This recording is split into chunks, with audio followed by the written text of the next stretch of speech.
Olá, pessoal. Sejam muito bem-vindos ao podcast Papo BIM. Aqui, o nosso futuro é construído com BIM.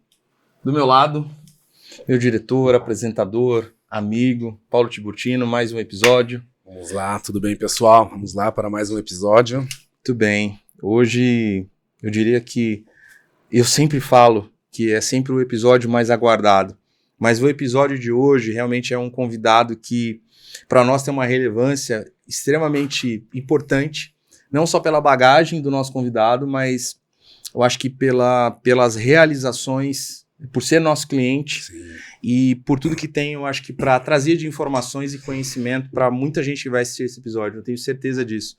E foi difícil tê-lo aqui, não? Foi difícil, ó. Agendas difíceis, essas foram agendas bem difíceis, mas a gente tá também aí um pouco no dia a dia, né? A gente não pode nem falar assim, pô, cara, é difícil de vir, não, realmente é a agenda de trabalho aí, a gente sabe que estamos em alguns projetos aí que o cronograma não está fácil. Os cronogramas não ajudam, mas é assim que a banda toca. Exatamente. Muito bem, eu sou Rodrigo Mioni, diretor executivo da CADBIM, do meu lado, Paulo Tiburtino, diretor técnico da CADBIM, apresentadores do podcast, e a gente quer convidar vocês, no início do episódio, para conhecerem um pouco mais do trabalho da empresa, tudo que a gente desenvolve e já desenvolveu com relação à implantação, consultoria, treinamentos, captura de realidade, enfim, a CADBIM tem realmente um portfólio e 18 anos de experiência no mercado, eu não sei quando que vocês vão estar assistindo esse vídeo, mas em 2025 nós fizemos 18 anos, então quem quiser conhecer um pouco mais, www.cadbim.com.br,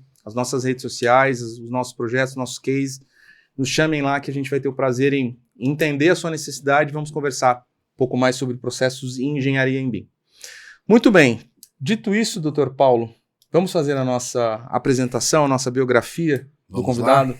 Vamos lá, deixa eu pegar aqui para ler, fazer a apresentação, né? Não, sem isso não tem como. Não tem como. O pessoal que vem aqui é tudo currículo extenso, são muitas experiências, então a gente tem que ler para... Então vamos lá, pessoal. Hoje no Papo BIM recebemos Luiz Fernando Rodrigues von Atzingen, profissional com mais de 18 anos de experiência na MH Engenharia, onde construiu uma carreira sólida até assumir o papel de BIM Manager nos últimos 9 anos. Ele é formado em Engenharia Elétrica com ênfase em Eletrônica pela Escola de Engenharia Mauá e com um MBA executivo pela mesma instituição. Luiz acumulou vivência prática em projetos de grande porte, passando por funções de engenheiro sênior e gerente de projetos até chegar à liderança da coordenação técnica em BIM. Sua atuação envolve o gerenciamento multidisciplinar de disciplinas como elétrica, hidráulica, HVAC, automação, estruturas e arquitetura, alinhando tecnologia, processos de gestão de equipes diversas. Mais do que isso, Luiz conhece de perto os desafios de atender diferentes exigências de clientes, lidar com a falta de padronização e transformar requisitos complexos em processos claros e consistentes. Seja muito bem-vindo, Luiz, ao Papo BIM. Fizemos aí, acho que bem breve, né? Apesar de ser extenso aqui, mas acho que muito breve, pelo tanto de experiência aqui que a gente citou. Acho que a gente vai discorrer um pouquinho sobre elas aí, mas seja bem-vindo ao Papo BIM. Bem-vindo. Muito obrigado, vocês são muito generosos na apresentação. E a agenda também não é tão difícil assim. É um prazer estar aqui. Muito obrigado. Não, nós que agradecemos. Eu acho que não apenas pelos projetos da MHA, mas pelos relacionamentos que você teve ao longo dos anos, Luiz, tenho certeza que você tem muita experiência prática para a gente sair um pouquinho do campo teórico, mas de questões práticas que eu acho que fazem total diferença na vida de não apenas de quem está começando na profissão ou quem está ingressando no universo BIM, mas como quem hoje está atuando, está batendo cabeça, está tentando entender por que parece que o processo BIM do outro funciona, o meu não.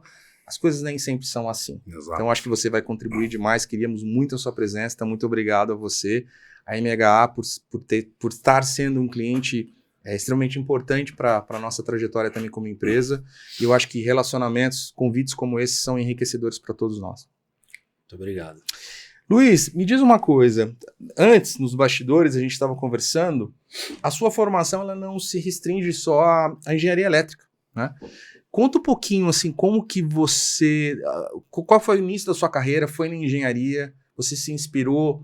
Tem alguém na sua família que te levou a fazer engenharia? A olhar para esse universo que eu digo que é um universo desafiador, como todos são, mas a engenharia, a arquitetura, obras, para nós, eu acho que tem um quesinho a mais, assim, é muito desafiador no contexto do Brasil. Quem que te inspirou a começar a sua trajetória?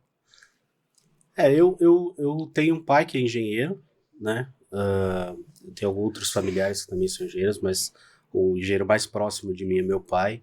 Ele com certeza foi uma inspiração para mim, né? Não tem como um pai não ser uma inspiração para o filho.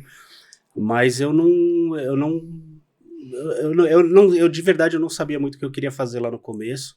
Eu, pelo menos, não trabalho nessa indústria que a gente trabalha hoje, né, com arquitetura e construção e tal, mas eu tenho uma formação que veio mais da parte de TI.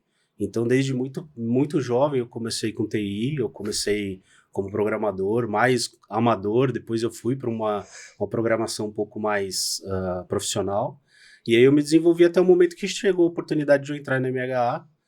Isso já tem 18 anos, né? 18 anos, sim. Um tempinho já deu maturidade já, né? Já deu Sim, maioridade. Você já tá na maioridade. Já tô na maioridade, né, MHA? O tempo de Cadivim que a gente citou é o tempo de... 2007, então. A gente tá falando de 2007. 2007, 2008. Maravilha. É bastante tempo. Então, o teu pai foi sua inspiração, você não começou na engenharia, você começou a desenvolvendo, pegando software, código, sim.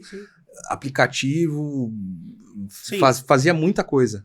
Mais brincando com essa parte de TI, né? Eu tinha até eu tinha algumas ambições de, eu queria ser, de repente, um técnico em informática, quando eu era mais novo e tal. E aí depois eu fui meio que convencido, até minha mãe me deu, por que você não tenta uma engenharia e tal? E aí eu fui indo, acabou que estamos aqui hoje. Bacana. E eu acho que essa contribuição, né, essa coisa da TI com o que a gente faz hoje com o BIM é muito viva, né? É muito importante. Eu até já falei isso algumas vezes, acho que até falei já para vocês, né? O BIM, para mim, é meio que a união mesmo de uma programação orientada a objetos com a engenharia do dia a dia da construção civil. Eu acho que junta as duas coisas e o resultado é o que a gente vê por aí, que é o BIM, né? Exato. É a metodologia BIM. Acho que eu acho que essa explicação, eu acho que na verdade essa sua definição, ela traduz muito a mensagem que a gente tenta no dia a dia, em cada apresentação de um novo cliente que aparece, a gente tenta passar, que vai além de uma maquete eletrônica, né? Sim, a gente vê uma maquete tridimensional, só que tem toda uma engenharia, uma integração de dados, informações e um processamento que precisa retornar para o usuário para ele começar a entender que existe benefício por trás daquela maquete. Isso que você falou. A programação hoje te dá muita base para fazer a gestão de processos, de projetos que você tem hoje na carteira da MH. Você não tem dúvida disso? Não tenho. Acho que assim, a lógica de programação é uma matéria muito importante para os profissionais, não só para os que trabalham em engenharia, né, mas essa questão de você ter uma lógica por trás e tal. Mas a questão de orientação ao objeto é o que eu acho que quando você já teve algum contato com uma programação que tem orientação ao objeto, a forma de você olhar uma tubulação, olhar um equipamento e falar assim, peraí, ele tem um parâmetro, tá estruturado, isso aqui é uma família, o que é uma família de tipo, o que é uma família de instância, Exato. Fica muito mais simples, né? Eu tô numa família assim, mas ela tá herdando uma coisa que é de uma outra família, Exato. Que tem uma outra... Então, isso fica muito, muito claro, muito nítido quando você tem essa base. Sim. Então, acho que programadores, eu acho que eles têm uma boa penetração Sim. aí no que a gente faz, falando tecnicamente, Sim. né? Como software e uso do software e modelagem. Por uma questão mais gerencial, aí já é um pouco mais... Sim. Puxa um pouquinho mais para engenharia, né? Mas acho que essa evolução do BIM trouxe bastante, né? E aí você citou, né? Assim, existe aquele modelo ali, né? E há muito tempo atrás, aquilo ali era o carro-chefe. Não, eu quero ver o modelo, tudo, né? E hoje a gente começou a falar muito mais das informações e dos dados, né? O modelo já não é uma coisa que... Cara, o modelo tudo bem está ali, né? Mas o que eu faço com ele, né? E aí eu acho que com essa questão, né? Que vai se entrelaçando, né? Querendo ou não, a engenharia, a tecnologia, hoje ela se entrelaça e aí vem muito para essa parte da programação, tá, cara? Mas como que é esse objeto? Eu estou vendo isso daqui, mas o que ele vem por trás, né? Qual que é todo o background Sim. que a gente tem ali, né? Então, tudo isso é uma programação. Como que eu extraio esse tipo de informação? Como que eu faço uma interoperabilidade com algum outro sistema, né? E aí, no final, hoje nós estamos falando muito, né? Tanto é que hoje a gente vê muito... em diversas empresas, o núcleo BIM, ele fica embaixo do setor de tecnologia, Exato. né? E às vezes não Sim. de engenharia. Então a gente vê realmente aí, né? A gente vê diversas programações hoje em dia para Revit, para tudo. Sim. E se a gente puxar, acho que há 5, 6 anos atrás, ninguém falava, Não, né? ninguém A programação, falava a linguagem tal do Revit, ninguém falava disso, né? Eu vou puxar um pouquinho para o meu lado, então. Lá na MH a gente tem uma equipe que faz, eu que participo dessa equipe, né? E a gente já desenvolve há muitos anos já aplicativos, plugins para o Revit, ou para o BIM, software não o software que estiver usando, mas a gente já usa a API do Revit para fazer software, para fazer programações para que a gente possa ter um ganho de qualidade, de volume. Então, se eu não me engano, no AU de 2017, se eu não me engano, a MH apresentou justamente uma ferramenta que a gente já tinha na época para gerenciamento de família. Legal. E aí eu acho que é um... Ah, eu já vi esse vídeo. Já viu? Já vi esse vídeo, verdade. E isso não existe de mercado. Não tem para gerenciar, para controlar as famílias, para ter o acervo ali visual, né? Isso. E muita gente pede isso, é impressionante. A gente Você já tinha em 2017. Por aí, eu acho que é por aí. A gente até batizou de carrinho, né? Que é como se o modelador fosse fazer uma compra. Então ele vai na prateleira e vai olhando o que a gente tem e carrega para dentro do software. E de lá para cá a gente, né, criou muitas coisas aí. Agora eu tô aventurando um pouquinho nessa IA, né? Essa Exato. inteligência artificial para trazer pra gente. Acho que talvez se a gente fizer um bate-papo BIM daqui 2 anos ou 1 ano, talvez a gente esteja falando só de IA. Eu ouso dar um spoiler, mas muito provavelmente o tema de inteligência artificial vai ser um dos carros-chefes da nossa 4ª temporada. Eu acho que existem já conteúdos relevantes circulando, por mais que não estejam 100% funcionais, mas eu acho que isso já é inspiração suficiente para a gente. E a temporada daqui a 8 meses, 6 meses, até lá já está tudo consolidado. Sim. Então você provavelmente vai ser um dos nossos convidados para poder falar um pouquinho sobre IA e o que você está desenvolvendo. Isso do núcleo de desenvolvimento e programação na MHA, você tem então uma equipe, além da engenharia, você tem uma equipe de programadores que te ajudam a automatizar os processos dos softwares e fazer com que o fluxo BIM ele funcione de uma forma melhor. Isso. Então, quantos anos a gente está falando disso, Luiz? Há quantos anos a gente tem isso? Sempre foi uma essência? Sempre foi uma coisa que a gente teve.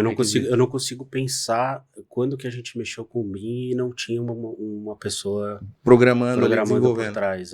Eu acho que talvez desde 2012, talvez 2011. Talvez até um pouco antes, então, eu não sei. Eu realmente não tenho sim, essa... mas não tem esse lapso de tempo, mas isso sempre foi assim eu vou chamar a TI incorporada como dentro do núcleo de BIM, do sistema de engenharia, um programador como fazendo parte da equipe que vai automatizar os processos de instalações, de telecom. Sim. Maravilha. Então, por exemplo, só para exemplificar, né? Ele faz o aplicativo, faz isso. Então, por exemplo, hoje eu consigo locar bicos de sprinkler ou detectores de fumaça com software. Eu passo para ele o modelo e falo, olha, loca segue as normas, né? Conforme a gente programou lá no C#, tem todas as normas brasileiras, internacionais, segue as normas e loca para mim aí todos os detectores de fumaça. E ele vai lá e de uma vez ele passa. Tudo. Aí o engenheiro vai lá e valida e consolida dizendo se alguma coisa, algum critério pode ter sido desconsiderado numa exceção e valida se o projeto ficou correto. Hoje tem que ter ainda um humano ali por trás. Eu acho que a gente tem realmente, né, o ganho de produtividade, né? Então tem, né, a gente está falando aí em projetos muitas vezes bem grandes, né? Complexos, então a gente não está falando assim, mas eu tenho um corredor aqui, eu vou colocar 4 bicos. Não. É uma rede gigantesca, né? Milhares, que aí você tem um ganho de produtividade muito bacana e é o que a gente falou, né? Mas sempre tem que ter aquela aquele lado técnico ali, né, realmente, Juliano, e aí eu acho que é onde a junção mesmo que a gente vê aí muito hoje em dia, né, a engenharia com a tecnologia, cada um vindo com o melhor do seu mundo, né, a engenharia vindo muito com a parte técnica, o olhar técnica, e tudo que a gente consegue já de hoje, né, de colocar dentro de uma programação que é técnico, que for de regras, a gente tá jogando, acho que isso traz muito a questão de APIs, e acho que vai vir muito com a IA também, né, a gente conseguir realmente, né, trazer ali uma inteligência, fazendo realmente, às vezes, uma análise técnica, né, não só uma análise de interferência, mas uma análise mais técnica, né, treinada ali. Sim, com certeza. A gente tem um pouquinho do Dynamo, né, do Dynamo ali fazendo isso, mas quando você trabalha com mexendo direto na API, o ganho é extraordinário. É isso que eu ia te perguntar, até mesmo essa questão do Dynamo e você mexendo direto na API, qual a diferença que se teria ali hoje? Você tem alguma... eu mexi direto na API, eu tenho um ganho muito maior, eu tenho muito mais possibilidades? Tem. No Dynamo você consegue fazer muita coisa, você pode programar em Python, até em C#, se eu não me engano, você consegue fazer. Mas quando você trabalha com direto na API, você consegue mudar mais parâmetros, você acessa mais informações que o Dynamo não te permite. Entendi. Então, e algumas coisas você consegue forçar dentro da API para acontecer que você não conseguiria tanto usando o software ou usando o Dynamo, entendeu? Ele vai tirar um erro que você meio que não consegue burlar, e você na API ali você consegue forçar esse... Você consegue fazer algumas coisas que às vezes para o usuário final nem aparece. Então, por exemplo, eu tenho um softwarezinho que eu brinco, chamo de marca d'água. Todas as minhas famílias, ela tem essa marca d'água.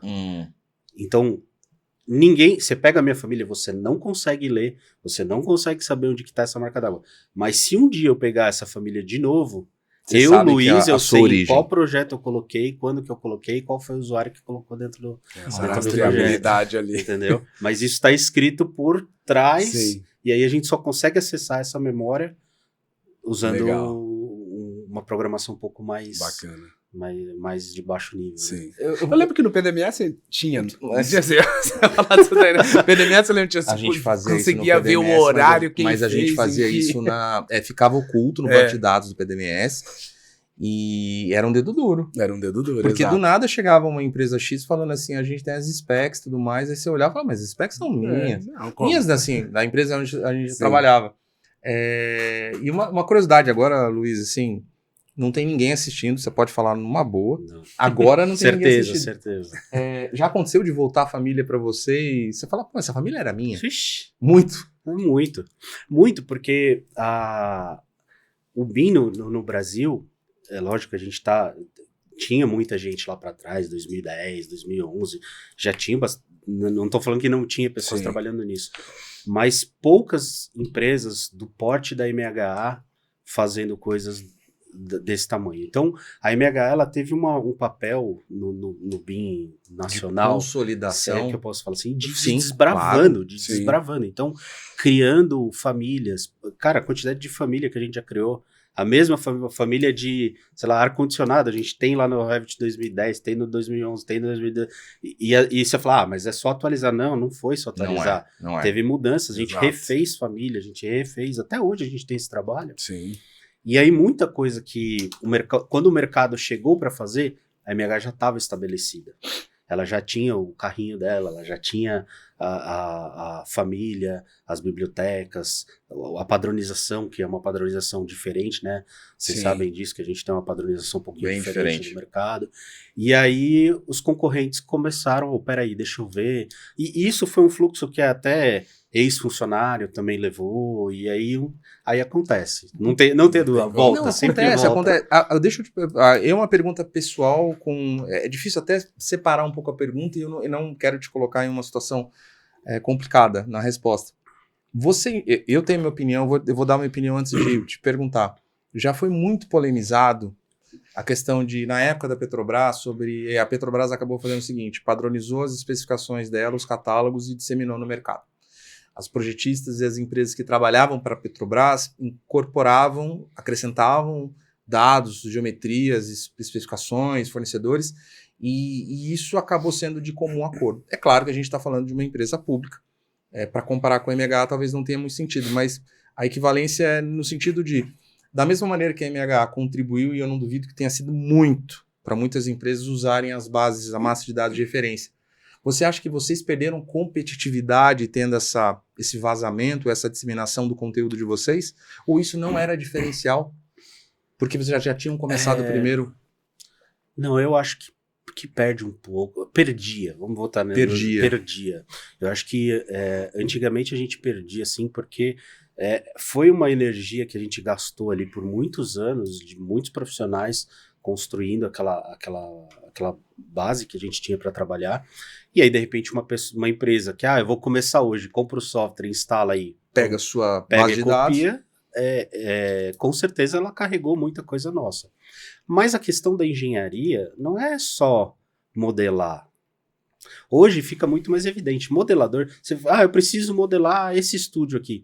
Poxa, uma pessoa que tem um mínimo de tempo de software já modela isso aqui. Sim. Mas será que a pessoa sabe locar a lâmpada no lugar certo? Ou será que ela sabe que esse microfone ele tem que estar aqui e não aqui? Você sabe colocar o parâmetro e a informação nos objetos que estão aqui aplicados? Então, aí entra a questão da engenharia. Então, não é só modelar. É o que modelar, como modelar. E aí a gente toca em algumas coisas assim que com certeza a gente falaria mais pra frente, mas eu vejo assim muita gente no mercado. A gente vê dois grupos, né? Os mais antigos e os mais novos. O pessoal mais novo, os profissionais mais novos, eles aprendem muito rápido a mexer no ferramental do BIM, mas não tem experiência em projeto. E os mais antigos têm uma experiência absurda de projeto. Só que muitos têm dificuldade. Só que não tem essa produtividade. Só que aí eles não conseguem fazer isso, né? Essa passagem, esse equilíbrio. Esse equilíbrio. Então, eu acho que a gente tem essa questão. Hoje, o que pesa mais você sabe fazer um hospital, você sabe fazer uma faculdade, você sabe fazer uma indústria, você sabe como que funciona um quadro elétrico, ou você só sabe pegar um quadrinho, fiz o quadrinho, botou o quadrinho no modelo. Então, eu acho que hoje pesa menos, porque tem muita biblioteca difundida, mas ainda existe essa questão, né, do Sim. que o mais novo acha que sabe tudo e que o mais velho não está se adequando à tecnologia e à metodologia. E o mais velho olha a metodologia e fala, eu não sei fazer isso, mas eu sei como faz projeto, né? Exato. Então, acho que tem essa diferença de uma quebra mesmo Sim. de ser uma tecnologia disruptiva, né? A gente vê bastante acontecendo no mercado, né? Porque a gente pega até mesmo... A gente foca ali meio que na disciplina, né? Eu sei modelar instalações elétricas eu sei modelar. E aí hoje a gente já vê, né, que assim, o que você falou, não é mais um diferencial saber modelar ou ter esse tipo de família, né? É realmente assim, mas você tem expertise em hospitais? Porque não é saber você modelar uma elétrica, você tem diversas particularidades e assim, né? Eu preciso que você entenda sobre isso para fazer essa modelagem, né? Isso no hospitalar. Exatamente. Então, instalações, beleza. Só que aqui nós estamos falando de data center. Você tem alguma expertise com data center, né? Você conhece aqui os sistemas de data center? Que é o que você falou, cara, não dá para também ser, vamos voltar na nossa época, um desenhista copista, né? Um modelador copista. Cara, você viu que uma coisa tá passando aqui? Mas como que você fez assim? Então, né? A gente tem que ter ali realmente, né? Eu acho que nós estamos nessa época que, a gente tem os operadores de software ali, mas a gente já tá com bastante gente também com bagagem técnica, né? Então, a pessoa é uma boa pessoa ali no ferramental, nos processos, e tem a bagagem técnica também envolvida, né? O mais difícil realmente, eu acho que esse pessoal que a gente pega de muita experiência, né? E realmente é uma geração que essa questão dessas ferramentas é ainda difícil para eles pegarem. Eu não sei se nessa passagem, eu não lembro, meu pai também é da parte de projeto, né? Eu acho que teve sim, né, também essa questão da prancheta para o AutoCAD, mas eu não sei se foi uma quebra de paradigma tão grande. Eu acho que os softwares agora, eles causam mais então é uma dificuldade maior, é um impacto maior, né, dessas pessoas falar, não consigo operar esse tipo de software, sabe? Mas, vou dar uma pincelada no que eu penso sobre isso. Quando a gente saiu da prancheta, e eu falo isso eu não posso falar que eu falo com propriedade, porque eu não sou um cara de prancheta. Mas você pegou um pouquinho da prancheta? Não peguei prancheta. Nada. Eu comecei na faculdade, a gente tinha o MicroStation J Modeler. Sensacional. E eu já comecei daí. Aí depois eu saí, fui para MHA, entrei no AutoCAD e daí foi. Eu conheci o AutoCAD também quando eu comecei a trabalhar. O acadêmico eu aprendi MicroStation também. Mas olha só, eu tenho pra mim que é uma questão disruptiva, é uma questão de que existe uma energia, uma entalpia que a gente precisa dar pra sair do CAD e ir por exemplo, pro Revit, né? Já que a gente tá falando de, de Autodesk, existe essa energia a ser vencida, mas para pensar, o que foi a energia de você sair de um papel para você ir para um computador? Sim. Porque assim, hoje é fácil. Eu tenho aqui um equipamento que é diversas vezes um computador da época, mas as pessoas não sabiam mexer no computador. Sim. Então não era só aprender a sair do papel e ir para um CAD, era sair de uma lapiseira, de uma caneta, de um mata-borrão e ir para um computador, cara. Ligar um computador. E isso é mais disruptivo do que ir para mim. É mais disruptivo do que ir de um CAD para um BIM.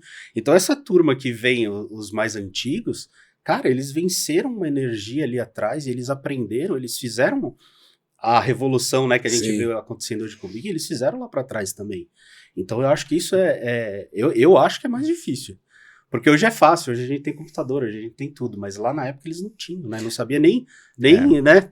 Máquina de escrever tinha. Exato, não sabia. O computador era um monstro, vamos dizer assim, né? O pessoal tinha medo de ligar, e se eu apertar agora, o que acontece? Eu faço, né? Era bem isso mesmo, né? O Windows 3.11, cada hora vinha um disquete de atualização, enfim, eu acho que essa sua analogia, Luiz, acho que é perfeita. Não tem a ver com a tecnologia em si, mas era muito disruptivo, como para nós foi disruptivo parar de ir na Blockbuster e começar a contratar serviço de streaming. Não, mas eu quero tatear a fita. E tinha muito isso nos projetos anteriores, né? O projetista queria traçar a linha, queria passar ali a gilete, na época do nanquim. Tinha toda uma arte, tinham pessoas que tinham identidades no traço. E aí simplesmente chega alguém, instala um aplicativo e fala assim, agora você vai trabalhar ali. Primeiro que você tem que aprender a usar o computador, que não sabiam. Depois aplicar o software no pro computador. Ou seja, era muita mudança para uma geração só. E a gente pegou a parte mais... Eu vou falar a parte mais fácil, mas a gente já pegou isso superado. Um pouco mais consolidado. Com certeza. Sabe uma coisa que me atentei? A gente estava eu particularmente estava tão feliz de iniciar o episódio, a gravação, que sequer eu toquei no assunto do tema do episódio de hoje. É mesmo. A gente só discorreu sobre ele, mas qual que é? Papo BIM, vamos Papo BIM. Pode virar uma promoção aí, ó. Quem acertar o tema no final vai pegando todos os assuntos e tentem adivinhar o tema. Luiz, se você me permite, hoje a gente vai falar com o Luiz sobre desafios da coordenação, quando equipes e interesses se encontram no BIM. Tá, Luiz? Então esse é o nosso tema principal. E isso que você está hoje agora explicando sobre passado, sobre automação, de novo, é tudo aquilo que eu iniciei a apresentação. Você tem um legado de conhecimento que você passou essas fases. Gerente de projeto, engenheiro, e hoje como BIM Manager há muitos anos. Qual foi, eu acho que a evolução de cargo mais desafiador na sua carreira até agora? Desafiador? Eu acho que todo dia é desafiador. Não importa muito o que você está fazendo.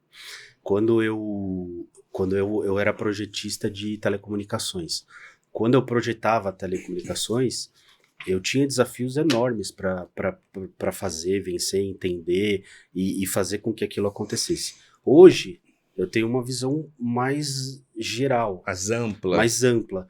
Eu acho que quando eu passei realmente de telecom para ser um BIM Manager, foi um pouco abrupta a mudança. Eu estava num ponto... Passei por outro. Eu já vinha projetando, né? Eu já tinha uma equipe que projetava para mim, eu sabia, mas eu nunca tinha colocado a mão na massa com aquela visão ali, né? De, agora eu vou ser um BIM Manager, vou entender como é que funciona isso. Então, para mim, o começo foi muito complicado no sentido de, primeiro, eu não tinha uma base técnica, então eu fui atrás de uma pessoa que foi o meu braço direito por muito tempo. E aquela pessoa, ela era muito boa, tecnicamente muito boa. Ouso dizer que é a melhor que eu já trabalhei até hoje. Você quer mencionar? Não sei se deve... Não tem problema. É o Renan foi um cara muito, muito bacana que trabalhou comigo.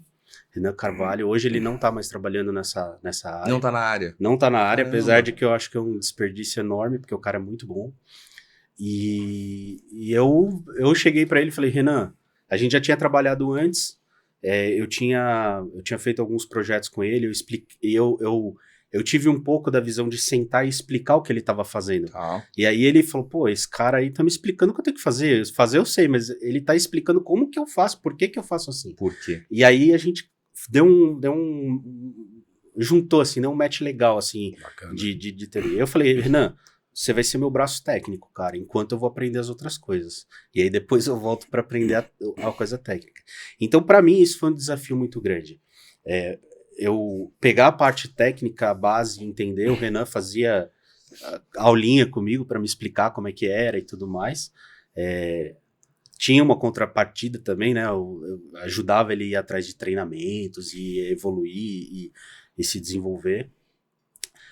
E eu tive que... E aí eu acho que é o grande desafio, por que eu tava falando isso? Porque eu acho que o grande desafio foi sair da parte de telecomunicações e automação que eu fazia, porque a automação ela te dá uma visão um pouco geral de tudo, né? Você olha para um empreendimento, mas você sabe, pô, o ar-condicionado tem que funcionar assim, eu tenho que botar tal sensor em tal lugar, tem que ligar, tem que desligar, a água funciona assim, eu tenho bomba, eu tenho que bombear. Então você acaba passando para as outras disciplinas e você consegue ter uma visão mais geral. Você não se aprofunda, mas é uma disciplina que se interliga com todas, com né? todas, então você tem que mas todos numa os profundidade rasinha.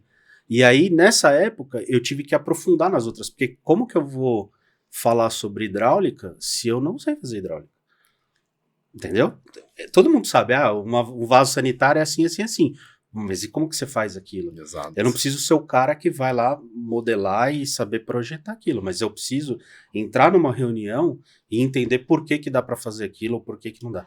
Então eu passei algum tempo nessa mudança, me treinando e me aperfeiçoando para conseguir olhar para o todo, né? Então hoje a IMH, quando ela pega esses projetos maiores, a gente pega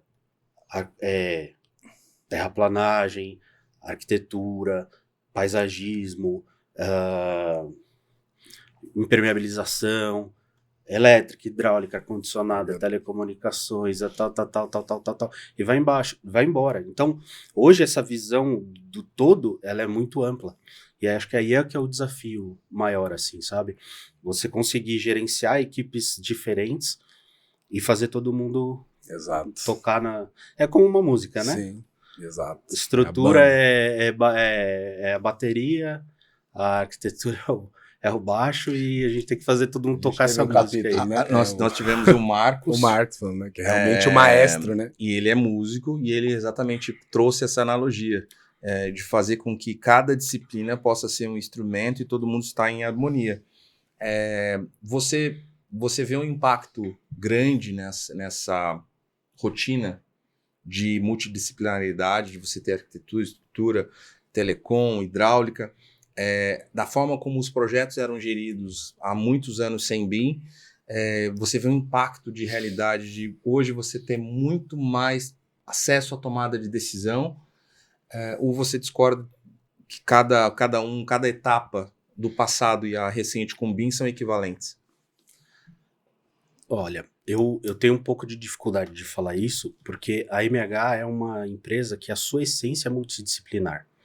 Então, a MH fez 50 anos esse ano, agora no último julho, né? Então, a essência dela já é multidisciplinar. Os donos, eles tiveram essa visão lá atrás de que não adiantava fazer um projetinho do ar-condicionado ou um de hidráulica. Tinha que pegar o escopo. Que precisava pegar um completo. escopo e entender que um tem a ver com o outro, que uma coisa tem a ver com a outra. Então, eu já comecei tendo essa visão multidisciplinar. Então, eu não consigo. Eu consigo ver que existe uma dificuldade grande quando, por exemplo, a gente faz todos os projetos, exceto hidráulica. E aí, hidráulica é um terceiro. Aí você fala, pô, hidráulica, a gente vai travar ali na hidráulica. Entendeu? Então, eu percebo que existe essa dificuldade. Agora, com certeza absoluta, do que a gente já tinha no CAD, em que você não tem uma visão... sistêmica. holística, né? Para usar umas palavrinhas bonitinhas. É. Assim, tipo, em que o cara consegue ver o todo e entender e trabalhar o todo. Eu acho que o BIM, ele escancara, né? Escancara. Ele fala assim, ó, não tem como você esconder isso. Exato. Tá acontecendo Tá tal aqui. coisa. O que você vai fazer? Entendeu? Sim. E até mesmo quando a gente falava, antigamente, né, tinha até algumas porcentagens que eu não me lembro certinho, quando o pessoal fazia uma compatibilização 2D. Então você já tinha uma porcentagem que você sabia que você conseguia passar, né, porque você tinha muito pavimento, muitas sobreposições, né, muitos itens e você não conseguia realmente, né, tanto é que às vezes até mesmo tubulações, coisas pequenas, o pessoal nem considerava nesse tipo de compatibilização, né. Hoje em dia não, você falou, cara, tá escancarado, está aqui, entendeu? Eu consigo visualizar tudo a qualquer momento, disciplina por disciplina, né, e consigo tratar muito antes. Mas é multidisciplinar, a gente consegue trazer todo mundo.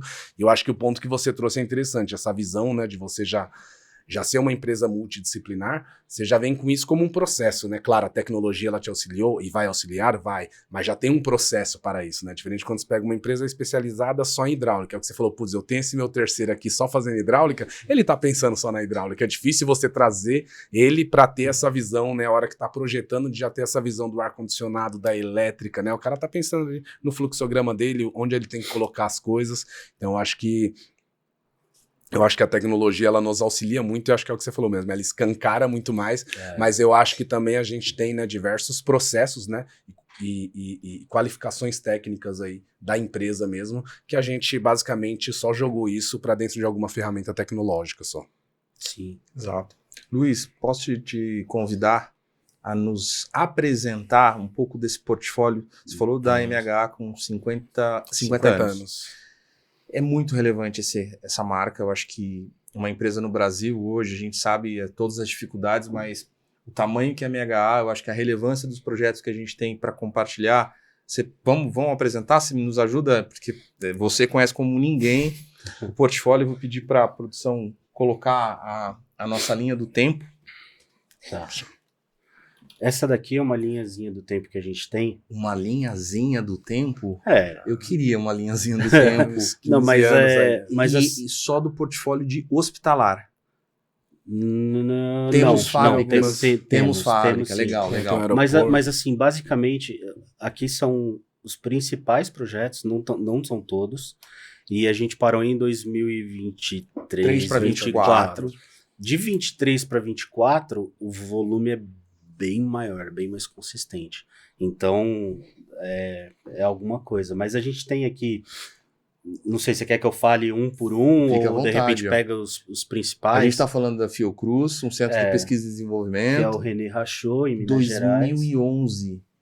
11, 12, 13, 14. Por aí, o contrato foi dessa época. A gente tem o Hospital Águas Claras, que é um hospital bem, bem conhecido, né? Sim. Pela comunidade BIM, porque foi um dos... Nossa, esse hospital aí passou em um monte de eventos. Depois a gente tem uma fábrica da P&G, em Louveira. Tem o laboratório da L'Oréal, tem Petrobras Santos. O prédio da também. Petrobras em Santos. A gente tem um prédio misto na Barra Funda. Funda. Aquele Biomanguinhos também foi um prédio... A Fiocruz. Uma Fiocruz também bem interessante. O centro de ensino do Einstein, né? Que é a conhecida faculdade do Einstein. Esse é bem bacana. E esse daí foi um do que a gente entrou... Eu sei, de repente alguém fez mais coisa lá no MH, mas eu sei que a gente entrou uma vez só para um concurso de BIM e a gente ganhou com esse projeto. Ou seja, se tivesse, como projetista. Se tivesse colocado em outras concorrências, provavelmente teria ganho mais prêmios. Não sei. Mas a gente está falando de 2015, são 10 anos atrás. Esse aí acho que é 2016, se eu não me engano. A gente vai poder mostrar esse projeto aqui? Eu trouxe um videozinho pra Então, gente dar uma olhadinha nele. Maravilha. Esse daí eu trouxe. Aí tem biblioteca, Porto Seguro. Sede da Porto Seguro. Esse AF Global eu também trouxe, é uma fábrica, é uma mudança, era uma fábrica, desculpa. Imagina. A gente faz isso em todo episódio. Era uma fábrica de âncora, em Macaé, e teve todo um levantamento com scanner, né? E aí sim, em 2015, anos atrás, né? A gente fez um levantamento com scanner, a laser, e depois a gente fez aquilo ali virar o projeto e fez essa fábrica virar um outro produto para uma outra empresa. Bacana. Então é vinculada à Petrobras também e ela faz outro material lá para extração de petróleo. Maravilha. Depois a gente tem uma fábrica de turbina, tem data center, tem um data center da Sky que a gente até trouxe um videozinho que eu acho legal, Maravilha. que é um vídeo construído e projetado. E aí a gente vai ver, tem diferenças, né? A gente sabe que tem diferenças, mas é legalzinho. Depois tem fábrica de APG de novo, tem uma lavanderia, o aeroporto de Florianópolis inteirinho foi feito agora, uma clínica no sul do país, alguns SESCs, vocês vão ver que a gente fez alguns SESCs. Unimed, o anexo do MASP ali, né? Esse predinho do MASP, projeto bem desafiador aí, bem legal também, que tá no coração de São Paulo. Data center do Tribunal de Justiça, alguns hospitais aí, Sesc Pirituba, que tem alguma coisa. Não, acho que Pirituba já finalizou. Já finalizou a construção. Rota dos Bandeirantes. Uma maternidade em Gana, na África. Parte de infraestrutura, de BRT. Um prédio do Fleury. Do Fleury. Acho que é a sede deles, se eu não me engano, é o maior prédio que eles têm. Aí a gente tem alguns centros aí já 2021, né? Centro de distribuição, Hotel Laje de Pedra, é um hotel muito legal em Gramado. Esse em Gramado, isso, Gramado. Essa equipe, esse projeto é bem interessante. A equipe, o pessoal assim, de visão lá de cima, o pessoal da construtora entendeu o que é o BIM, falou, pô, eu quero isso, eu vou atrás de ferramental, eu vou atrás de gente, vamos fazer com tempo, Bacana. Visão muito boa. O SDI, que também é um hospital que tem agora na Avenida Rebouças, alguns prédios residenciais, e aí alguns hospitaizinhos ali também no HC. Centro de distribuição da Amazon em Fortaleza. E hospitaizinhos o Luiz tá... esses dois aí são menores. Luiz, a gente tá... Bom, vou falar por mim, tá? E por tudo que a gente tem, eu acho que do próprio portfólio da Cadbin, nas atuações que nós tivemos. É uma linha do tempo e como você disse, talvez houvesse um outro slide desse para um fragmento de 2, 3 anos que a gente está vivendo ainda, inclusive com vocês, né? Sim. Eu acho que a gente pode citar um dos maiores projetos que estão hoje na carteira da Cadbin junto com a MHA, que é o Laboratório de Pesquisas do Orion, em Campinas. Um projeto extremamente denso, com volume, com desafios grandiosos de tempo, que com certeza teríamos um segundo slide desse com esse volume de projetos nos últimos 3 anos, certo? Eu acho que sim, porque esses prédios, eles praticamente entraram quando já estavam finalizando nessa linha do tempo. Então, 23, 24, 25 apareceria com bastante coisa. E aí, por exemplo, esse projeto que você falou, é um projeto que ele é do lado do Sirius, né? Lá em Campinas, que também é um projeto MHA. E, cara, é um projeto com uma complexidade altíssima, né? Infelizmente, a gente não pode mostrar. Mas talvez internet, até pudesse, mas acho que não faz sentido. Eu acho que todos que queiram entender um pouco mais sobre o Orion, dá um Google, fazer uma pesquisa, vocês vão entender. Ali existem imagens conceituais que já estão divulgadas na imprensa. É grande. É grande. E não é só grande. Ele é um projeto com uma importância para a América Latina, eu diria assim. Ele é um projeto que está gerando padrões brasileiros para alguns tipos de laboratório que a gente não tem aqui na América Latina e a gente vai começar a ter. Que não existe nem normatização ainda, né? Então, exatamente. É complexo, é uma coisa muito complexa. Então, eu acho que é um projeto aí muito... Que não é só do ponto de vista de engenharia construtiva, é a ciência aplicada dentro desse laboratório que não tem no mundo, praticamente. Tem no mundo, Exato. Muito bom. Vamos mostrar os projetos em BIM? Começar pelo Einstein? Pode ser. Para já começar assim, uau. É um projeto grande, né? Esse aí é um projeto dos que já, com certeza, já dão um impacto visual. É um projeto também muito Nossa, bom, muito legal. 10 anos atrás. Bacana. Isso a gente tá falando 10 anos atrás. É pouca instalação, gente. Eu brinco, eu falo assim, pô, se tirar a estrutura e a arquitetura, acho que ainda fica em pé. O prédio fica de pé. Se deixar, ainda fica em pé. Mas eu acho que é bacana, né, essa parte para o pessoal ter visualização, né? Até grandes projetos que a gente vê, né? E quando a gente vê assim, na rua construída, a gente não tem Noção. a ideia dessa complexidade das instalações, né? Porque em nenhum lugar que você passa vem da obra, você consegue ver só as instalações assim, né? Mas aí quando você tira, você fala, cara, olha só, né? E muitas vezes você vê que você consegue ver o formato do prédio pelas instalações, né? Agora foi minha vez. Posso pedir para os arquitetos não me cancelarem, mas a gente, claro, evidentemente, enaltece uma obra pela sua imponência, pelas suas formas, mas ver um projeto com essa complexidade, com essa quantidade de roteamento, de compatibilizações, realmente é tão quão importante que assim, é equivalente. Tem muita coisa por trás do empreendimento quando ele é só bonito. Tipo, eu concordo plenamente com você. Exato. Aquelas imagens anteriores ali, é absurdo, Luiz. E assim, a gente está muito acostumado, tá? Eu não tinha visto esse vídeo completo. A gente está muito acostumado com projetos complexos, mas pela linha do tempo, não nos tempos de hoje, 10 anos, Sim. equipamentos profissionais, licenciamento, rede, famílias, retroceder 10 anos desse ponto de vista de infraestrutura, de família, de template, de compatibilização, meu Deus. Se a gente começar a colocar complicador aqui, a gente vai achar várias. Não, Puxando para 10 anos atrás. Porque hoje, eu não vou dizer que a nossa vida está mais fácil, mas hoje a gente tem mais acesso e tem mais velocidade de processamento. Sim. Hoje seria um projeto que facilmente... Não, vamos fazer. Tudo bem, é desafiador, maravilhoso, mas do ponto de vista da tecnologia e da infraestrutura, não. Sim. E há 10 anos vocês conseguiram. Parabéns. Cara, e assim, a própria equipe do Einstein, né? É uma visão muito à frente. É um pessoal muito legal, assim, um pessoal que tá com a cabeça lá na frente, não tá com a... Pensa que se há 10 anos eles estavam com o que a gente está pensando hoje eles estão com a cabeça mais 10 anos na frente. Essa cena para mim é impressionante. Essa transição. Eu gosto de fazer essas... Minhas reuniões eu sempre começo assim, eu chamo tudo, aí eu tiro porque o próprio cliente ele olha e ele fala assim, cara, tá acontecendo. Tá acontecendo. É evidente que a arquitetura e a civil ali são impactantes, mas isso também é.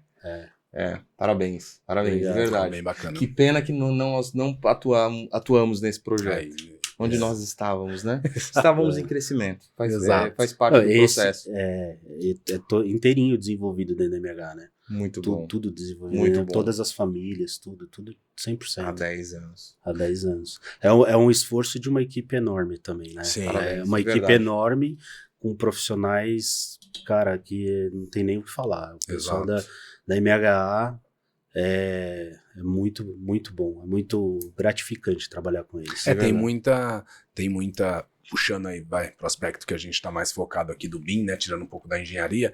Eu acho que a qualidade técnica é o que você falou, 50 anos de engenharia. Então tem muita gente que faz isso daí. Cara, isso daqui é tranquilo pra eu fazer. Aí você vai puxar pro BIM, vamos fazer o modelo. Cara, eu tenho muita criação envolvida, né? Não é aquela questão, cara, tá tudo aqui, eu vou pegar minhas famílias, começa a rotear. Não, imagina... Aqui há 10 anos atrás, o tanto de criações de elementos que você teve que ter, né? Pra conseguir conceder esse produto aí. Cada tanque desse daí era um catálogo. Chegava na nossa mesa e falava, olha, eu preciso dessa família aqui. As bombas, posição de motor. Olha... É bem interessante. E a gente fala de profissional, de conhecimento. A gente falou que eu tô com 18 anos, né, de MH. A gente tem uma equipe que seria uma equipe principal ali de gestão. Eu sou o mais novo da gestão. Talvez tenha um ou outro agora mais recente, mas do pessoal de gestão eu sou o mais novo. A MH tem gente de mais de 40 anos de MH. Caramba. Mais de 45 anos. Muita. Eu não quero falar quase 50. Bom, os donos estão a 50, com certeza. Exatamente.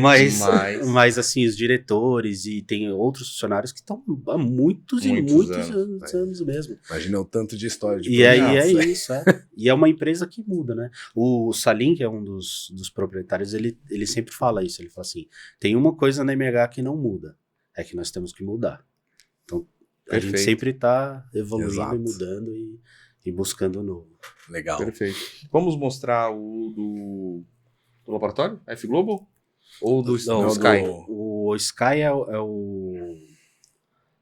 o Sky é um data center, que a gente pode ver que é aquele que tem o... Vamos mostrar pode esse? ser comparativo, esse. né? Pode ser, É. da Sky.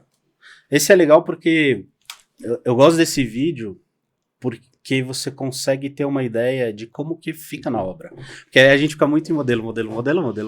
Mas E aí, como né? é que fica isso na prática, né?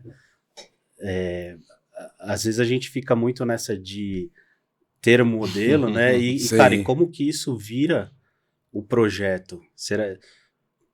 E esse vídeo é bem interessante. Uma hora ele vai Comparativo, rebater a tela e aí a gente consegue caminhar pelo corredor olhando, né? Então, lógico que quando você olha aqui, né? A gente que tem uma percepção maior, você, por exemplo, você vê, pô, olha aqui, tem uma luminária que tá na porta. Eu não vou nem falar Tem isso. a gente que bate o olho, a gente Sei. consegue olhar.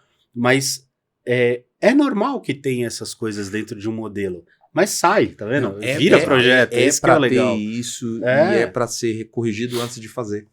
Exatamente. Pois é. Exatamente. Eu acho que uma das coisas que as pessoas erram muito quando elas falam de BIM, e aí a gente poderia até falar sobre isso daqui a pouquinho, por que você quer fazer o BIM?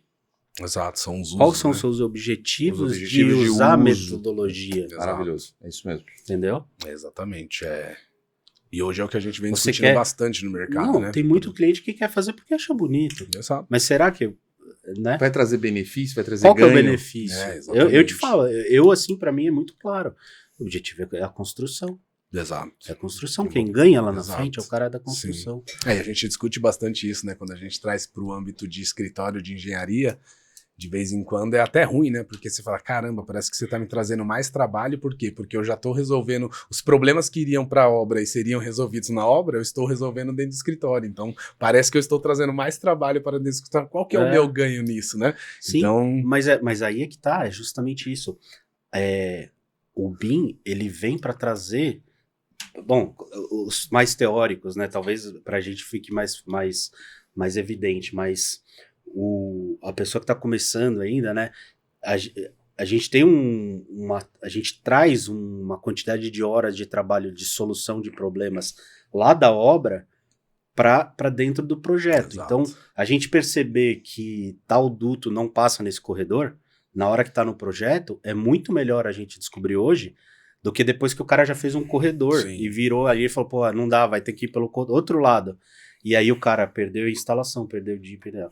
E por mais que o projeto tenha um custo, e eu acho que ainda é barato o custo de projeto no Brasil, mas por mais que seja um custo alto, é muito barato.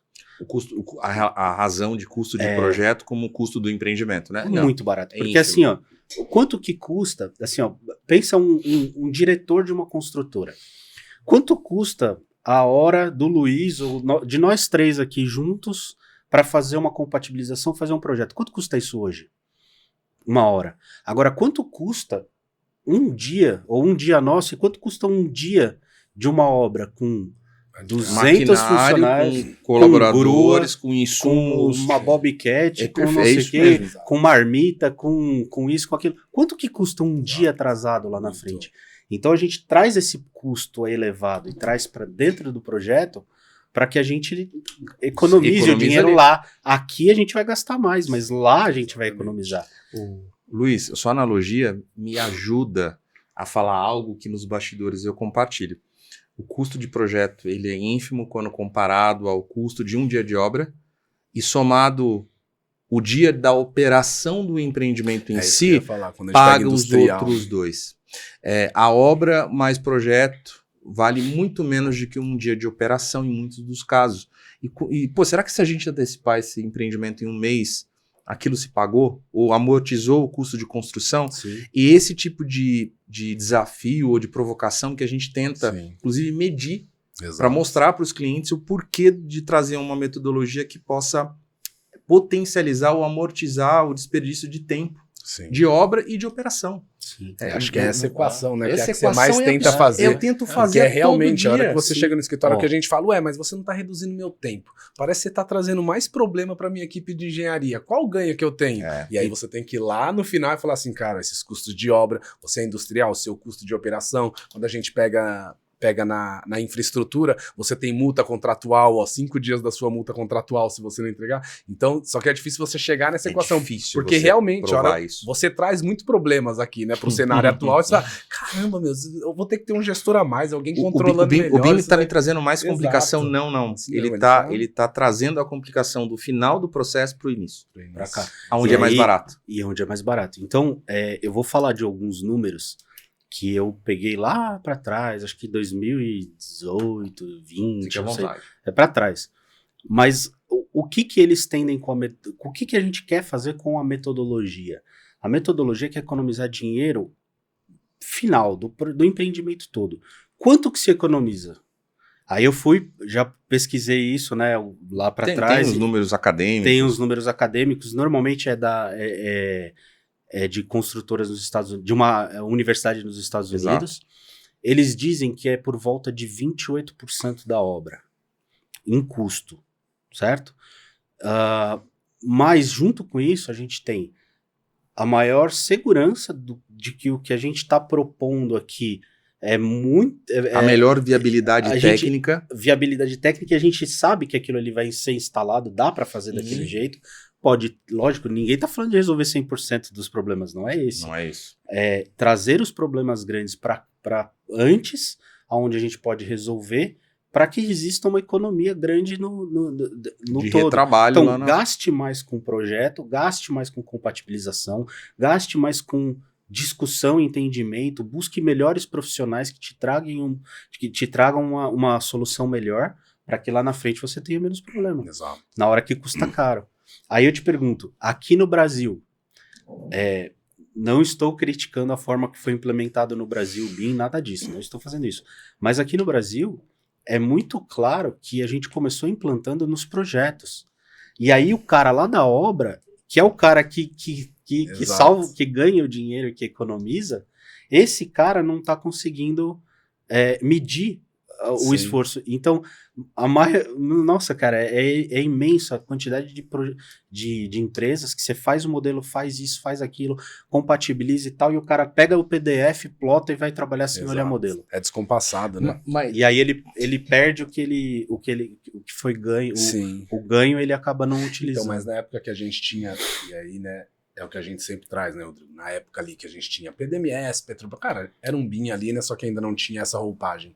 E talvez ali pelo tipo de contratação, por você ter ali um EPC ou um EPCM, você tem uma empresa só gerindo todo esse custo, né? Então ela Exato. consegue enxergar isso. Hoje a gente tem isso muito descompassado. Eu tenho a minha empresa de projeto e eu tenho a minha construtora. Então se eu chego na empresa que é somente de projeto e eu coloco um custo maior aqui, né, onde eu não estou vendo, né, e eu não consigo vender esse benefício, porque eu nem sei qual é a construtora, quando que isso vai ser construído, acho que fica mais difícil. Por isso que a gente sempre fala, é o que você falou, né? A implantação ela foi feita muito dentro do âmbito dos escritórios de engenharia. E aí o cara ele vê isso como, cara, isso daí pra mim é um dificultador. Talvez vai ficar mais caro, eu vou trazer mais problemas, o meu prazo vai se alongar e quem vai coletar o resultado? Eu ainda nem sei. Eu não sei se o meu cliente final vai conseguir comprar isso. E eu não sei se quando a gente tinha um EPC, você tem tudo isso centralizado, né? Tudo em uma empresa só. E aí você consegue, o cara da construtora, ele já tá, não, cara, vamos fazer aqui um projeto melhor, vamos trazer isso daqui, porque eu já sei os custos que eu tenho, né, em construção. Quem tá ali, às vezes, no âmbito do escritório, não tem a noção. É essa equação que a gente tenta, né, de entender esse custo de obra.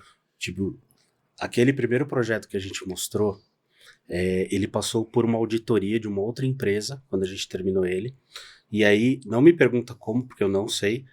A consultoria fez uma análise e ela chegou num relatório em que ela dava um desvio entre o orçado com o projeto e a execução de obra, que seria na casa de 0,6% da obra. foi cravado.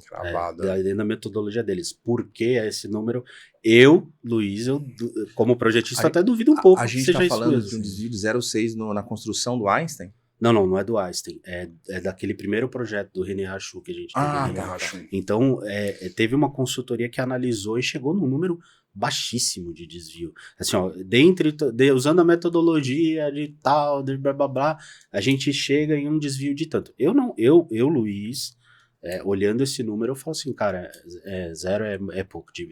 Menos pouco. de 1 não é nada, Nossa, não nada. existe isso. Exato. Então eu não acho que essa metodologia esteja muito afinada, porque qualquer errinho que você tiver, Sim. já dá isso aí. Mas eu acho que é uma visão, assim, pô, quanto que se não for 0,6, se for 10%, cara, Exato. é muita coisa. Histórica, 10% é muita coisa.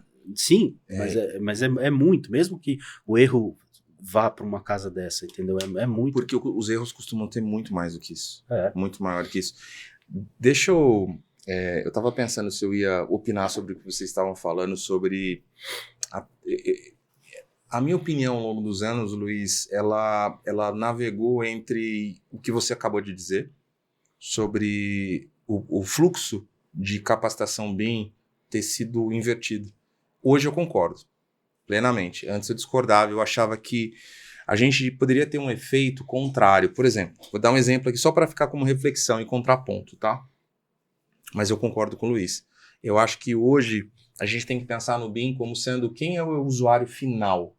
É ele que determina, ele que derrama sobre a cadeia de fornecimento, que a base tem que usar BIM, e não a base determina para o topo. É sempre o inverso. Sim. E hoje eu consigo enxergar isso também, com a maturidade que o mercado acaba nos dando, dizendo que, e não existe certo ou errado, não existe culpado em relação a isso, foi a forma que o Brasil entendeu, mas eu vejo isso como benéfico para o momento e para o futuro, projetando o agora para o futuro. Por quê?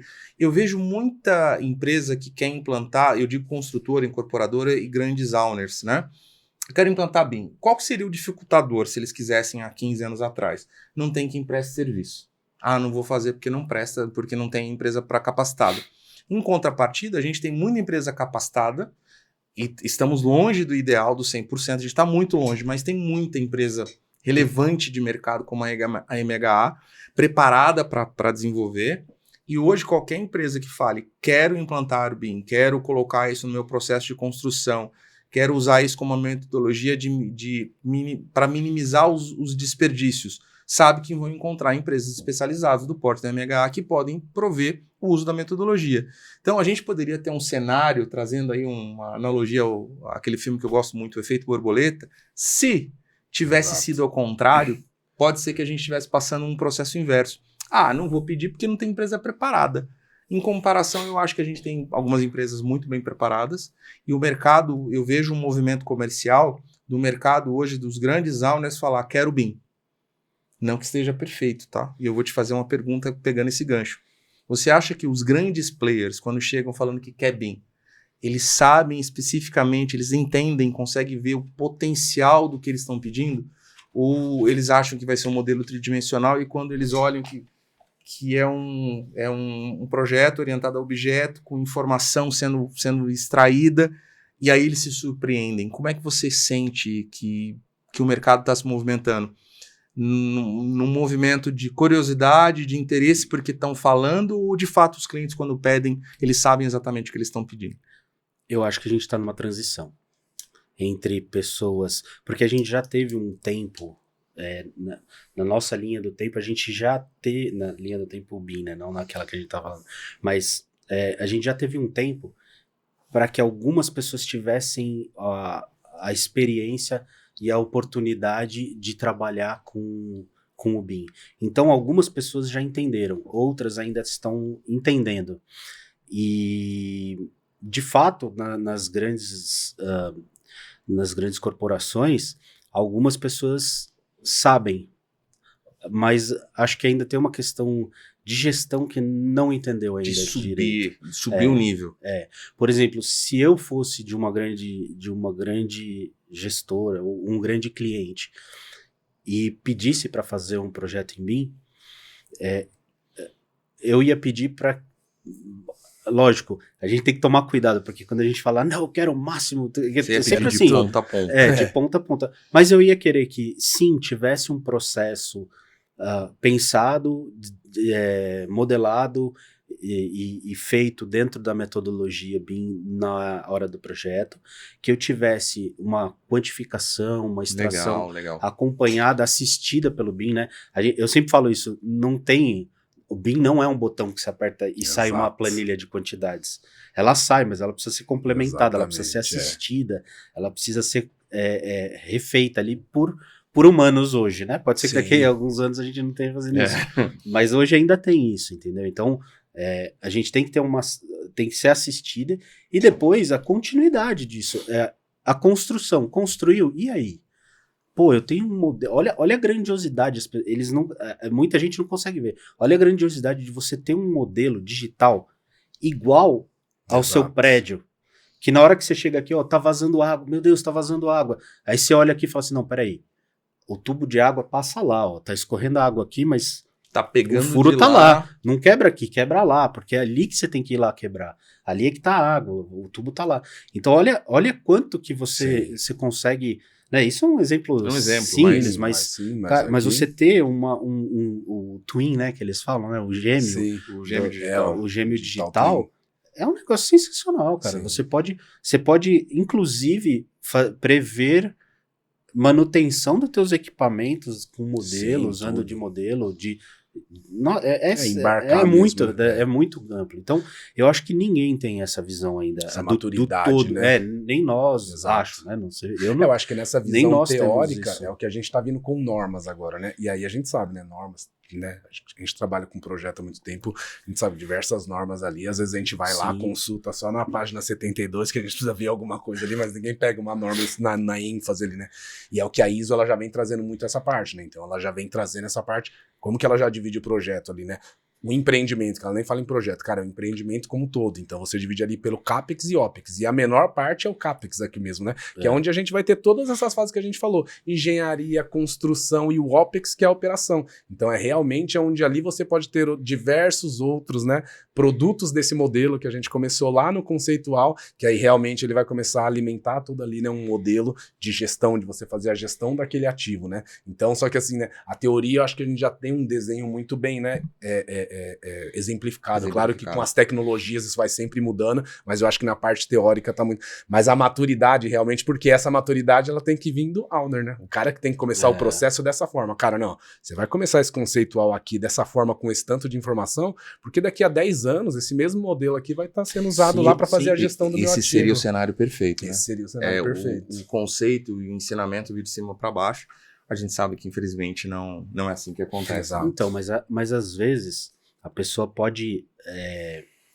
o cara que tá lá em cima tomando as decisões, ele pode, né, mais ou menos o que eu fiz com o Renan lá atrás, falar assim, cara, eu não sei. Sim. Tecnicamente eu não sei o que eu quero, mas eu posso, de repente, me apoiar em uma consultoria, ou uma empresa, ou contratar, trazer um profissional para dentro da minha empresa que saiba implementar isso aqui dentro, ou começar a plantar sementinhas, né? Sim. Porque é um processo, o BIM é um processo longo você pode, não é só dinheiro, né? Não adianta, eu tenho um budget de tanto e agora eu vou fazer, não vai. Você vai precisar de um tempo, a não ser que você já contrate você contratar tudo pronto, aí talvez você coloque como um catalisador enorme dentro do processo. Mas isso não é de um dia para o outro, né? Existem processos. A gente brinca de vez em quando, eu falo assim, cara, se fosse por dinheiro, eu quero tudo com... Qual que é o LOD máximo? Então é esse que eu quero. Qual que é esse máximo? É esse que eu quero. E só que às vezes você fala assim, cara, mas não é o meu processo, eu não vou ter ganho disso, eu nem consigo fazer isso. Né? Não existe isso. Não é uma questão de dinheiro, né? Parece uma brincadeira. Eu tenho mais dinheiro. A gente tem aqui, compartilhar com vocês, essa questão do LOD é perfeito. O 100 ou 500, tá bom. E o cliente pega, qual que é o máximo? Como se fosse a versão GT. Não tem o BIM GT. Não existe o... para que você precisa? Para que você... Então, e muitas das vezes a gente recomenda que não se sofistique no projeto para não se frustrar. Vamos começar pequeno, vamos tirar uma compatibilização, vamos extrair algum benefício do modelo para depois escalar isso. Leva tempo. Sim. Maturidade. Quando a gente fala maturidade é uma palavra que às vezes machuca a pessoa, né? Fala, pô, tá me chamando de imaturo. Não é isso. É errar, aprender com erro, evoluir, implementar e ir crescendo devagarinho. É isso. Exato. É bem isso. Entendeu? Então, a gente acho que todos nós aqui já erramos muito, né? A gente já errou, eu já errei muito. O legal é você errar coisas novas, né? Tipo, aprende com o erro e erra uma coisa nova. Então, cada vez você vai errando uma coisa nova, você vai amadurecendo, vai tendo uma maturidade maior. O ruim é o cara que erra sempre a mesma coisa. Aí é ruim, mas... Brincadeiras à parte, nós somos uma IA que precisa de aprender, reaprender todos os dias e leva tempo. Sim, exatamente. Infelizmente, leva tempo. Mas dar respostas rápidas e corretas, a gente tem que ter errado, já ter batido a cabeça ali umas 2, 3 vezes. Luiz, pergunta que não quer calar. Como que você enxerga isso que a gente está falando sobre até catequização? E para mim, o podcast Papo BIM é uma ferramenta, é um mecanismo que a gente tem para poder disseminar um pouco do conhecimento e trazer lições e vivências para que as pessoas comecem a entender que assim, é um processo complexo, mas não é um bicho de 7 cabeças. Sabendo de sempre que assim, todo mundo que começou, por mais que aprendizado que nós tenhamos, qualquer novo projeto, a gente vai tropeçar, só que aí a gente vai aplicar as nossas lições aprendidas. Como que você vê hoje o mercado quando chega pro Luiz, Luiz, vamos começar um novo projeto aqui. Mas tem 2, tá? Só um exemplo, por favor. Então a gente vai fazer um projeto tal. Como é que vocês lidam internamente quando o cliente ele pede padrões dos quais não se aplicam ou não trazem benefício? Você tem um comportamento interno, MHA, não sei se você pode falar isso pela MHA, mas vocês costumam também orientar a empresa, o contratante, o teu contratante para, tem um potencial de ganho melhor se a gente fizer assim. Porque muitas vezes pode chegar projetos que o cliente quer BIM, mas não tem padrão. Aí vocês aplicam de vocês. E quando o cliente tem padrão e não é o melhor padrão? Como que você lida com essa questão? Cara, isso é uma dificuldade enorme. Então, assim, a primeira coisa que eu faço é a pergunta, tem BEP? Né? Legal, tem alguma coisa escrita? Eu consigo ler? Tem. Pô, se tem, já vamos começar lendo, né? Legal. E aí a gente começa a entender. E quando tem, a gente já consegue interagir um pouquinho melhor, né? Porque você começa a ler e começa a entender o que a pessoa quer, onde que ela quer chegar. E aí eu acho que as coisas ficam um pouco mais fáceis. Mas existe ainda, tá ficando um pouco mais raro, não é raro, mas está ficando um pouco mais raro, empresas que chegam e falam, não tem BEP, o que é BEP, né? O que é o BIM Execution Plan, né? O que é, nada mais é do que o documento, né? Eu sei que vocês sabem, mas é um documento na qual você vai falar o que é o combinado. A gente vai fazer assim, porque eu quero chegar em tal ponto, eu quero tirar quantidades, eu quero fazer isso, eu quero fazer aquilo. Então a gente chega dentro do documento que a gente sabe para onde a gente vai. E aquele documento ele vai mudar durante o projeto. Pô, quando a gente encontrar dificuldades, fala, não dá pra fazer assim, vamos mudar isso, vamos fazer isso. Ou não tem necessidade de fazer assim. Disso. Então a gente vai conversando e vai ajustando ele. Mas ele é o guia, né? Ele é onde você se segura, regra, né? É a nossa Constituição. Se tiver problema, onde você vai... Então, vocês interagem com o cliente. Sim, a gente interage. No sentido de até agregar valor, dizendo, olha, o que você quer é válido, mas existe uma melhor forma. Sim, e acho que muitas vezes é por que você quer isso. Tá, exato. Por que você quer isso? Eu acho que é o principal. É porque, assim, eu quero o detalhe da tomada do mas pra quê? Sim, pra quê? Trazer o questionamento, né? Porque hoje em dia, o hardware já deu uma aliviada no peso do software. Mas alguns anos atrás, se você chegar e falar assim, eu quero tudo, você trava o modelo. Hoje ainda trava. Esse modelo do Einstein aqui... Mas esse ainda não tá com overmodeling. Ele é muito pesado, mas ele não tem overmodeling. Esse volume técnico ali, não de detalhamento, né? Técnico... De miudezas. Tá, vamos falar de miudezas desse modelo. Esse modelo aí, quando ele estava sendo feito, eu tinha um difusor linear de ar-condicionado que a gente tinha modelado e a gente tinha feito um void nele. Nossa. A gente fez ele era uma grelha comprida e ele tinha um void dentro dele. Então, basicamente é assim, eu fazia um sólido e aí para fazer os frisinhos do difusor, eu criava o vazio. Cara, lindo, Ficava bonito, lindo, tem parecia 3 aletas, realístico. 2 aletas, perfeito. Só que quando você pega aquele mesmo projeto e você replica Multiplica 600 vezes, que era mais ou menos o que tinha dentro daquele modelo, 600 vezes, o modelo O travava. modelo aparecia Foda. assim, ó, Porque, rodando. porque dentro do software, tecnicamente, quando você tem um void, você consome mais energia. Hoje eu não sei se ainda está assim, acho que ainda está. Mas você consome mais memória, você consome mais um processamento do modelo quando você tem um void. Aí, em determinado momento, a gente percebeu que era aquilo, foi e fez uma extrusão. Pegou aquela mesma família, fez ali com 2, 3 e fez uma extrusão dela. Quer dizer, eu criei a base e alonguei ela. Na hora que fez isso, o modelo andou. Andou. Aí, você fala, caramba. e não é assim, tipo, não é... você fala, nossa, andou, destravou. É assim, ó. O modelo ficava 10 minutos para salvar. Agora tá salvando em 5 segundos. Você fala, caramba, 10 minutos para 5 segundos é muita coisa. Entendeu? Então, existem coisas que você tem que ir no técnico Sim. ali, mexendo, entendendo. Porque se você quiser modelar tudo e botar tudo que o cliente quer, porque é o grande erro, o cara quer, assim, será que precisava ter as aletinhas na minha família? Será que não podia ser só o bloco, de repente? Exato. Tinha que ter as aletinhas? Então, é esse tipo de informação que você vai tirando. O cara quer a aletinha, o modelo, o módulo, isso, aquilo, aí o modelo estufa e não consegue sair do lugar.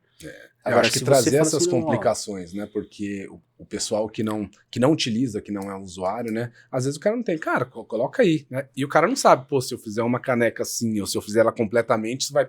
Só que depois, cara, a gente vai ter que depois ter reuniões de design review. Você mesmo, eu vou passar o modelo para você dar uma olhada, e assim, ninguém vai conseguir nem rodar o modelo, entendeu? Então, acho que para quem não está no dia a dia, né, de realmente, pô, como que eu vou abrir? Hoje em dia a gente tem, né, tanta questão do hardware, também muitos projetos na nuvem ali. Então você tem que ter, né, a questão de internet, tudo para você conseguir rodar. Então é realmente, cara, por quê, né? Por que você precisa disso? Então é realmente questionar, né? Se colocar, acho que o que o Rodrigo trouxe, né?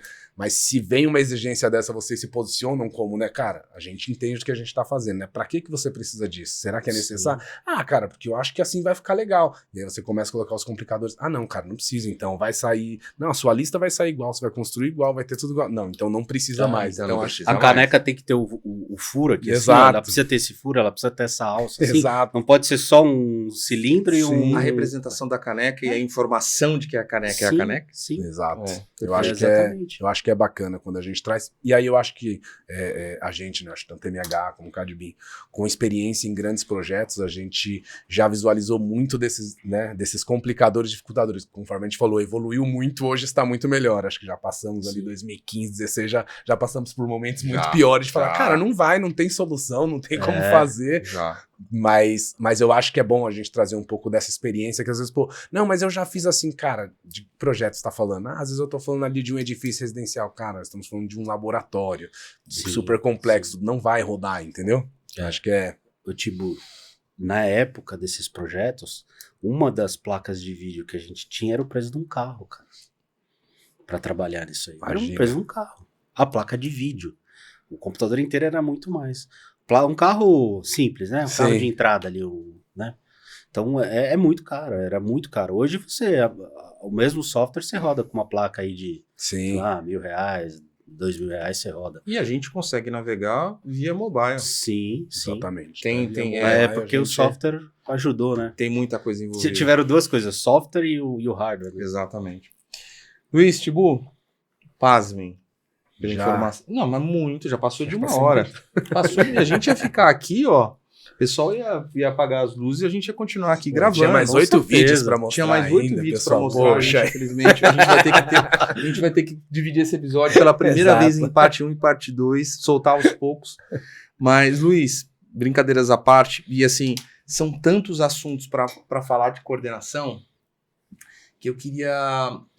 Não vou falar que é polemizar, eu sempre brinco com isso, eu acho que eu fujo de polêmica, eu acho que a nossa função e missão é trazer realmente conhecimento. Eu queria te fazer algumas perguntas assim para a gente poder encerrar o episódio, com relação a como que você enxerga com IA, eu acho que tecnologia, isso tudo que a gente acabou de falar, evolução de hardware, parte de mobile, inteligência artificial, novos softwares de BIM que aparecem. Como que você vê a evolução da coordenação da gerência técnica para os próximos 5 anos? Você acha que você vai ter possibilidade, ferramentas para conseguir gerenciar mais contratos? Ou não, existe um limite humano de que, por mais que a tecnologia ela esteja disponível, você é finito. Você precisa tomar decisão, você continua precisando olhar com cuidado as entregas, questões técnicas. Você acha que, por mais que a automatização esteja nas nossas mãos, a gente tem um limite humano para poder conduzir todos esses projetos? Eu vou errar essa pergunta com certeza. Essa pergunta vai envelhecer. A gente vai ela vai envelhecer, anos, ela então. vai envelhecer e não vai envelhecer bem. Mas em 2016 eu vi uma linha do tempo que falava que em 2028 a gente estaria fazendo o projeto com IA. Cara, em 2016 eu olhei aquele horrível, velho. IA. Imagina. Cara, pega os últimos 3 anos e eu já começo a falar assim, cara, acho que vai ser antes de 2028. Não, antes de 28. Se você me perguntar hoje, eu vou falar, não, antes de 28, com certeza. Então, essa pergunta ela vai envelhecer, vai pegar mal. Essa pergunta, daqui a alguns anos, a gente vai olhar e vai falar assim, cara, ele errou. Eu acho que a gente vai conseguir fazer muita coisa, a gente vai conseguir projetar muito, não só gerenciar, não só coordenar, a gente vai projetar muito com IA, com ferramenta, e a gente vai ter uma gestão do projeto com esses caras que a gente estava falando lá, que são os cabeças. O cara que tem mais conhecimento, branco, né? os caras que têm mais conhecimento, eles vão acabar gerenciando essas obras. Legal. E o projeto como em si, ele vai conseguir ser gerenciado melhor com tecnologias, mas projeto é gente. E aí não tem muito Enfim, como, ainda tem... não tem como fugir. Então acho que vai ter um limite humano sim, porque no final das contas a gente está gerenciando pessoas e gentes, e aí acho que é nesse ponto aí que a gente vai pegar, entendeu? Talvez seja um número menor de pessoas, talvez isso faça ficar mais fácil, mas eu acho que não a gente vai conseguir evoluir muito, mas não desse jeito, assim, tipo, simplesmente sai do forninho. O cara que coordenava 2 projetos passou a coordenar 25. Possível. Eu acho que A gente vai conseguir fazer uma linha de produção de projetos de inteligência artificial, né? Se cuspindo o projeto ali, ó, põe pra obra, vai, tá pronto. Mas aí também, o que nós vamos fazer, né? Se for nessa velocidade, tem que ver lá na frente, né? Como é que a IA vai construir as coisas que também tem isso. Como é que ela vai ser preparada para poder projetar? Será que a gente simplesmente pega todas as normas, as políticas, os requisitos técnicos, os BEPs, coloca dentro dela e fala, eu quero ligar o ponto A ao ponto B? Será que eu quero X ambientes? Não dá para saber. Mas eu acho que uma coisa que com certeza vai ajudar muito é, por exemplo, tenho este prédio. Se eu fizer assim com o prédio, será que eu economizo energia porque pega menos sol, porque pega mais sol, porque o ar-condicionado vai captar e no entorno tem um outro prédio, e o outro prédio ajuda com a ventilação. Então acho que existe uma parte humana que a IA vai ajudar muito, uma parte de inteligência mesmo, né? Que ela não é inteligente, né? Acho que a análise de soluções. Mas ela vai poder propor soluções para você que te dê mais eficiência, que te dê mais competitividade, que te dê mais um monte de coisa. Sem sombra de dúvida, eu acho que a IA ela vai criar, da mesma forma que tem o FEL 1, FEL 2, FEL 3, a IA vai ter algum FEL específico para ela, para melhorar o conceito, para trazer realmente melhores alternativas do ponto de vista de conceituação e depois de desenvolvimento, de básico executivo. Complementando a tua resposta, essa é a minha opinião. Eu acho que o limite humano ele vai acontecer, ele tem que acontecer. Sim. Mas a IA, da mesma maneira que o BIM é uma metodologia, uma ferramenta de trabalho, a IA ela também vem como uma ferramenta que agrega valor. Sim. Nas entregas, na produção, na assertividade, na proposição de soluções, enfim. Sim. Doutor Luiz, temos uma pergunta final? Uma pergunta de eu impacto. acho que nós não tínhamos isso, tá? A gente criou isso pro senhor, tá? Vamos lá. Eu acho que a gente até discorreu um pouco sobre o assunto, mas não Eu tivemos não quis falar. então, Mas mas não assim- tivemos, eu acho que uma resposta, vai, É tipo uma impactada pegadinha, na isso. pergunta É tipo mesmo, uma é. pegadinha. Entendi. Eu queria perguntar se vazou esse documento. Porque eles falaram, vocês falaram a sobre gente isso, a gente acabou discorrendo, mas agora vamos fazer. Vamos lá. Entendi. Eu Colocar consegui como antecipar a pergunta, pegadinha. Você antecipou, de verdade. Vamos lá, Luiz. O BIM resolve problemas de projeto ou apenas expõe os que sempre existiram? Qual a sua opinião? Ó, vou te dar uma dica, você já respondeu isso. Não, mas pensando assim, para responder de forma direta, ele resolve problemas, ele traz problemas para frente, só que como toda tecnologia, ele cria problemas que você também não tinha antes. E aí você passa a gerenciar problemas que você não tinha antes. Então ele resolve muito, eu acho que no final, como resultado, ele vai te trazer muitos benefícios e vai ser muito bom. Vai te resolver muitos problemas da obra e tal, mas ele vai te trazer alguns problemas, Bacana. né, que são inerentes à tecnologia, que são inerentes Sim. à metodologia. Isso é muito forte, né? A gente acabou não falando muito disso, mas o BIM é metodologia, não é software. Né? Não, Sim. Tem não. muita gente que ainda Não. confunde A isso. gente, a gente tem batido muito nisso, tá? Sim, sim. Gente, pelo amor de Deus, é uma metodologia, é um processo. Software é só um pedacinho de um sistema, de um ciclo, né, de um processo muito maior. A gente tem reforçado isso a cada Sim. episódio, tá, Luiz? Muito bom. Respondido. Respondi. Respondidaço. Foi pegadinha? Passei na pegadinha? Passou. Pô, fácil, assim, a gente vai fazer uma auditoria aqui para saber se vazou esse documento, porque você ficou sabendo dele antes da resposta. Luiz, quero muito te agradecer a tua participação. Nós, eu acho que extrapolamos de longe o tempo que nós tínhamos, Foi. mas não tem problema. Eu acho esse conteúdo, de qualquer maneira, do segundo 1 até o encerramento, eu acho que ele traz fragmentos de conhecimento, de vivências, de história. A gente nunca tinha feito um episódio com a demonstração, e isso é uma coisa que também nós estamos aprendendo, aquilo que eu acho que vai gerar valor a quem assiste, de poder transformar e trazer cases tão enriquecedores falando sobre engenharia, sobre arquitetura, visão de cliente, maturidade de clientes. Então, eu acho que foi um episódio um pouco diferente do que a gente também está acostumado a fazer. Te peço desculpa, e desculpa a você que está assistindo. Eu estou, acho que, bem empolgado com o episódio de hoje, então eu te cortei alguns momentos, mas te agradecer pela troca, agradecer também ao meu fiel amigo e diretor Paulo Tibutino pelo episódio. Temos ainda projeto básico, projeto executivo, a gente tem projetos aí para concluir com você, e tem bastante coisa para fazer com o MHA. Não descarto a possibilidade, a hora que for o momento, de ter um episódio especificamente para falar sobre e apresentar até muito do que o Orion vai representar para o futuro do Brasil, na sua relevância técnica e como frente tecnológica que o Brasil acho que vai trazer em razão do Orion. Mas muito obrigado pela tua participação, pela parceria no ponto de vista de nos tratarmos e trabalharmos em conjunto como contratante e contratado. Então, obrigado mesmo de verdade pela contribuição de vocês.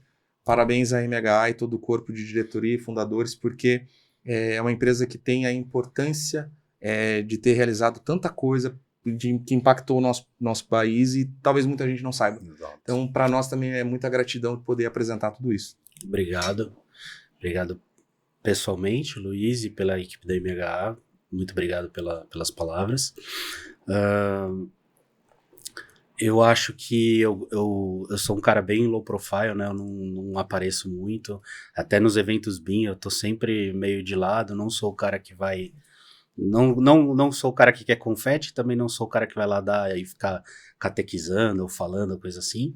Mas gostei muito da nossa conversa. Bom. Ficou um gostinho de quero mais. Vocês tinham falado que ficava mesmo, realmente ficou.